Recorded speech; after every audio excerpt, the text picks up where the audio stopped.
ನೀತಿ ಹಾಗೂ ತಮ್ಮ ಕಾರ್ಯಕ್ರಮಗಳೇ ಮುಂದೋಗಿದ್ದಾರೆ. ಇದರಲ್ಲಿ India is a very unique country. ಇದರಲ್ಲಿ ಯಾವುದೇ ಒಂದು ಭಾಷೆ ಕಾಮನ್ ಆಗಿಲ್ಲ, ಯಾವುದೇ ಒಂದು ಧರ್ಮ ಕಾಮನ್ ಆಗಿಲ್ಲ, ಮತ್ತು ಫುಡ್ ಹ್ಯಾಬಿಟ್ಸ್ ಒಂದು ಕಾಮನ್ ಆಗಿಲ್ಲ.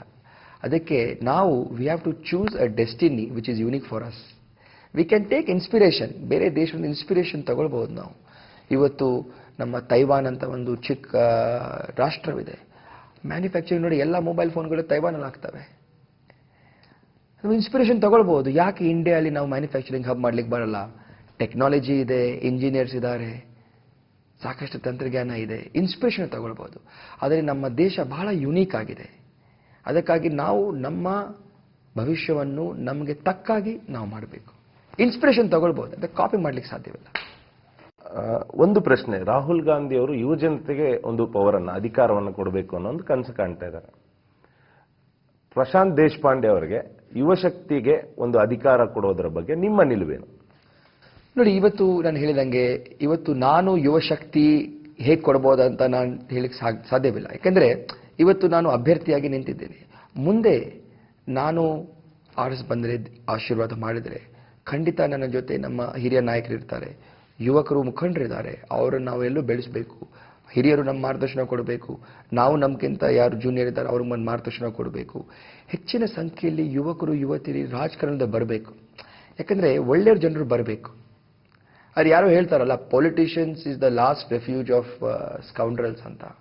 ಯಾಕದು ಹೇಳ್ತಾರೆ? It is a wrong saying.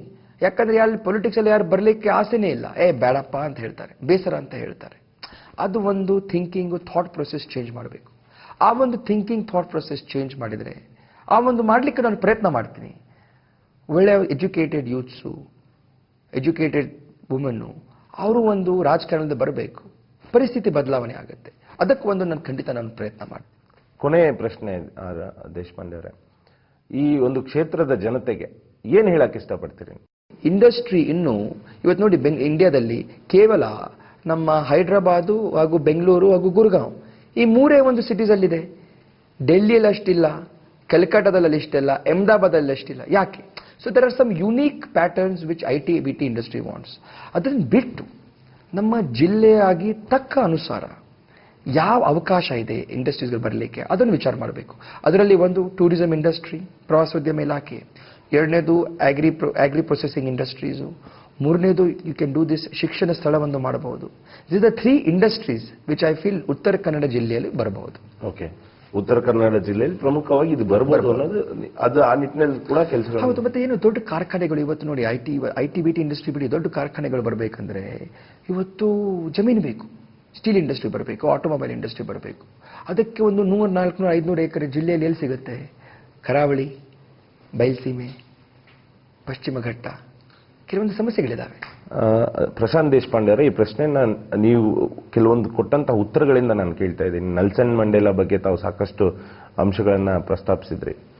ನೀವು ವಿದೇಶದಲ್ಲಿ ನೋಡಿದಾಗ ಯಾವ ಒಂದು ದೇಶ ಇರ್ಬೋದು, ಯಾವುದೋ ಒಂದು ರೀತಿಯಾದಂಥ ಡೆವಲಪ್ಮೆಂಟ್ ಪ್ರೋಗ್ರಾಮ್ ಅಲ್ಲಿ ತುಂಬಾ ಅಗ್ರೆಸಿವ್ ಆಗಿ ಮುಂದೆ ಹೋಗಿರ್ತಕ್ಕಂಥ ದೇಶವನ್ನ, ಅಭಿವೃದ್ಧಿಯನ್ನ ಇಲ್ಲೂ ಸಹ ತಾವು ತರಬೇಕು ಅನ್ನೋ ಕನಸೇನಾದ್ರೂ ಇದ್ರೆ ಅದು ಯಾವುದು ಮತ್ತೆ ಹೇಗಿದೆ? ನೋಡಿ, ಎಲ್ಲ ದೇಶಗಳು ತಮ್ಮ ಏನು ಹೇಳ್ತೀರಾ, ತಮ್ಮ ನೀತಿ ಹಾಗೂ ತಮ್ಮ ಕಾರ್ಯಕ್ರಮಗಳೇ ಮುಂದೋಗಿದ್ದಾರೆ. ಇದರಲ್ಲಿ India is a very unique country. ಇದರಲ್ಲಿ ಯಾವುದೇ ಒಂದು ಭಾಷೆ ಕಾಮನ್ ಆಗಿಲ್ಲ, ಯಾವುದೇ ಒಂದು ಧರ್ಮ ಕಾಮನ್ ಆಗಿಲ್ಲ, ಮತ್ತು ಫುಡ್ ಹ್ಯಾಬಿಟ್ಸ್ ಒಂದು ಕಾಮನ್ ಆಗಿಲ್ಲ. ಅದಕ್ಕೆ ನಾವು we have to choose a destiny which is unique for us. We can take inspiration, ಬೇರೆ ದೇಶದಿಂದ ಇನ್ಸ್ಪಿರೇಷನ್ ತಗೊಳ್ಬಹುದು ನಾವು. ಇವತ್ತು ನಮ್ಮ ತೈವಾನ್ ಅಂತ ಒಂದು ಚಿಕ್ಕ ರಾಷ್ಟ್ರವಿದೆ. ಮ್ಯಾನುಫ್ಯಾಕ್ಚರಿಂಗ್ ನೋಡಿ, ಎಲ್ಲ ಮೊಬೈಲ್ ಫೋನ್ಗಳು ತೈವಾನಲ್ಲಿ ಆಗ್ತವೆ. ನಾವು ಇನ್ಸ್ಪಿರೇಷನ್ ತಗೊಳ್ಬಹುದು. ಯಾಕೆ ಇಂಡಿಯಾದಲ್ಲಿ ನಾವು ಮ್ಯಾನುಫ್ಯಾಕ್ಚರಿಂಗ್ ಹಬ್ ಮಾಡ್ಲಿಕ್ಕೆ ಬರಲ್ಲ? ಟೆಕ್ನಾಲಜಿ ಇದೆ, ಇಂಜಿನಿಯರ್ಸ್ ಇದ್ದಾರೆ, ಸಾಕಷ್ಟು ತಂತ್ರಜ್ಞಾನ ಇದೆ, ಇನ್ಸ್ಪಿರೇಷನ್ ತಗೊಳ್ಬಹುದು. ಆದರೆ ನಮ್ಮ ದೇಶ ಬಹಳ ಯುನೀಕ್ ಆಗಿದೆ. ಅದಕ್ಕಾಗಿ ನಾವು ನಮ್ಮ ಭವಿಷ್ಯವನ್ನು ನಮಗೆ ತಕ್ಕಾಗಿ ನಾವು ಮಾಡಬೇಕು. ಇನ್ಸ್ಪಿರೇಷನ್ ತಗೊಳ್ಬಹುದು, ಅದಕ್ಕೆ ಕಾಪಿ ಮಾಡ್ಲಿಕ್ಕೆ ಸಾಧ್ಯವಿಲ್ಲ. ಒಂದು ಪ್ರಶ್ನೆ, ರಾಹುಲ್ ಗಾಂಧಿ ಅವರು ಯುವ ಜನತೆಗೆ ಒಂದು ಪವರನ್ನು, ಅಧಿಕಾರವನ್ನು ಕೊಡಬೇಕು ಅನ್ನೋ ಒಂದು ಕನಸು ಕಾಣ್ತಾ ಇದ್ದಾರೆ. ಪ್ರಶಾಂತ್ ದೇಶಪಾಂಡೆ ಅವರಿಗೆ ಯುವ ಶಕ್ತಿಗೆ ಒಂದು ಅಧಿಕಾರ ಕೊಡೋದರ ಬಗ್ಗೆ ನಿಮ್ಮ ನಿಲುವೇನು? ನೋಡಿ, ಇವತ್ತು ನಾನು ಹೇಳಿದಂಗೆ, ಇವತ್ತು ನಾನು ಯುವ ಶಕ್ತಿ ಹೇಗೆ ಕೊಡಬಹುದಂತ ನಾನು ಹೇಳಿಕ್ಕೆ ಸಾಧ್ಯವಿಲ್ಲ. ಯಾಕೆಂದರೆ ಇವತ್ತು ನಾನು ಅಭ್ಯರ್ಥಿಯಾಗಿ ನಿಂತಿದ್ದೇನೆ. ಮುಂದೆ ನಾನು ಆರಿಸಿ ಬಂದರೆ, ಆಶೀರ್ವಾದ ಮಾಡಿದರೆ, ಖಂಡಿತ ನನ್ನ ಜೊತೆ ನಮ್ಮ ಹಿರಿಯ ನಾಯಕರು ಇರ್ತಾರೆ, ಯುವಕರು ಮುಖಂಡರಿದ್ದಾರೆ, ಅವರನ್ನು ನಾವು ಎಲ್ಲೂ ಬೆಳೆಸಬೇಕು. ಹಿರಿಯರು ನಮ್ಮ ಮಾರ್ಗದರ್ಶನ ಕೊಡಬೇಕು, ನಾವು ನಮ್ಗಿಂತ ಯಾರು ಜೂನಿಯರ್ ಇದ್ದಾರೆ ಅವ್ರಿಗೆ ಒಂದು ಮಾರ್ಗದರ್ಶನ ಕೊಡಬೇಕು. ಹೆಚ್ಚಿನ ಸಂಖ್ಯೆಯಲ್ಲಿ ಯುವಕರು ಯುವತಿಯರು ರಾಜಕಾರಣದ ಬರಬೇಕು. ಯಾಕಂದರೆ ಒಳ್ಳೆಯ ಜನರು ಬರಬೇಕು. ಅದು ಯಾರೋ ಹೇಳ್ತಾರಲ್ಲ, politicians is the last refuge of scoundrels ಅಂತ. ಯಾಕದು ಹೇಳ್ತಾರೆ? It is a wrong saying. ಯಾಕಂದರೆ ಯಾರು ಪೊಲಿಟಿಕ್ಸಲ್ಲಿ ಯಾರು ಬರಲಿಕ್ಕೆ ಆಸೆನೇ ಇಲ್ಲ, ಬೇಡಪ್ಪ ಅಂತ ಹೇಳ್ತಾರೆ, ಬೇಸರ ಅಂತ ಹೇಳ್ತಾರೆ. ಅದು ಒಂದು ಥಿಂಕಿಂಗು, ಥಾಟ್ ಪ್ರೊಸೆಸ್ ಚೇಂಜ್ ಮಾಡಬೇಕು. ಆ ಒಂದು ಥಿಂಕಿಂಗ್ ಥಾಟ್ ಪ್ರೊಸೆಸ್ ಚೇಂಜ್ ಮಾಡಿದರೆ ಆ ಒಂದು ಮಾಡಲಿಕ್ಕೆ ನಾನು ಪ್ರಯತ್ನ ಮಾಡ್ತೀನಿ. ಒಳ್ಳೆಯ ಎಜುಕೇಟೆಡ್ ಯೂತ್ಸು, ಎಜುಕೇಟೆಡ್ ವುಮೆನ್ನು ಅವರು ಒಂದು ರಾಜಕಾರಣದಲ್ಲಿ ಬರಬೇಕು. ಪರಿಸ್ಥಿತಿ ಬದಲಾವಣೆ ಆಗುತ್ತೆ. ಅದಕ್ಕೆ ಒಂದು ನಾನು ಖಂಡಿತ ಪ್ರಯತ್ನ ಮಾಡ್ತೀನಿ.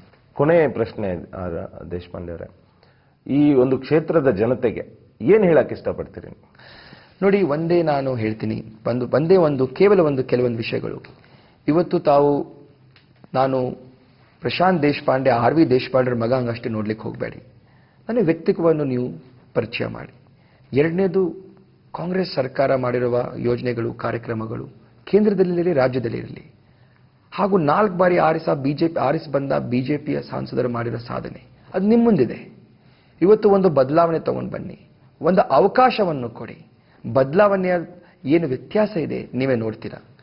ನಾನು ಈ ಜಿಲ್ಲೆಯಲ್ಲಿ ರಾಜಕಾರಣ ಬಂದಿದ್ದು ಯಾವುದೋ ಒಂದು ಧರ್ಮದ ವಿಷಯ ಮೇಲೆ ಅಥವಾ ಜಾತಿ ವ್ಯವಸ್ಥೆ ಮೇಲೆ ನಾನು ಯಾವುದು ರಾಜಕಾರಣ ಮಾಡಲಿಕ್ಕೆ ಬಯಸಲ್ಲ, ಮಾಡೋದು ಇಲ್ಲ. ಅಭಿವೃದ್ಧಿ ಪರವಾಗಿ, ಸಾಮಾಜಿಕ ನ್ಯಾಯ ಪರವಾಗಿ ನಾನು ಯಾವತ್ತೂ ಒಂದು ರಾಜಕಾರಣದ ಬಂದಿದ್ದೀನಿ. ಅದಕ್ಕಾಗಿ ಒಂದು ವೇಳೆ ನೀವು ಅವಕಾಶ ಮಾಡಿಕೊಡಬೇಕು, ಆಶೀರ್ವಾದಿಸಬೇಕು, ಮತ್ತು ಜಿಲ್ಲೆಯ ಪ್ರಗತಿಗೆ, ಅಭಿವೃದ್ಧಿಗೆ ಮತವನ್ನು ಕೊಡಬೇಕಂತ ನನ್ನ ಉತ್ತರ ಕನ್ನಡ ಕ್ಷೇತ್ರದ ಮತದಾರ ನಾನು ಕೇಳಲಿಕ್ಕೆ ಬಯಸ್ತೀನಿ.